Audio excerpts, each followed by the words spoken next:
বিখ্যাত সাহিত্যিকদের ছন্দনাম। কালীপ্রসন্ন সিংহ এর ছন্দনাম হচ্ছে হুতুম পেঁচা, মালাধর বসু, গুণরাজ খান, বাহরাম খান, দৌলত উজির, ঈশ্বরচন্দ্র গুপ্ত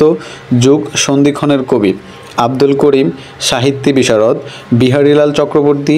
ভোরের পাখি, বলাইচাঁদ মুখোপাধ্যায় বনফুল, বিমল ঘোষ মৌমাছি, ডক্টর মনিরুজ্জামান হায়াত মাহমুদ, রবীন্দ্রনাথ ঠাকুর বানুসিংহ ঠাকুর, প্রমোদ চৌধুরী বীরবল, মীর মশাররফ হোসেন গাজী মিয়া, জসিমউদ্দিন তুজাম্বর আলী, সমরেশ বসু কালকুট, কাজেমাল কোরেশি কায়কোবাদ, প্যারীচাঁদ মিত্র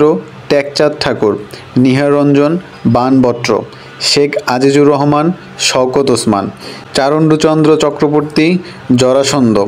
সুনীল গঙ্গোপাধ্যায় নীললোহিত, অচিন্ত্য কুমার সেনগুপ্ত নীহারিকা দেবী, রাজশেখর বসু পরশুমার।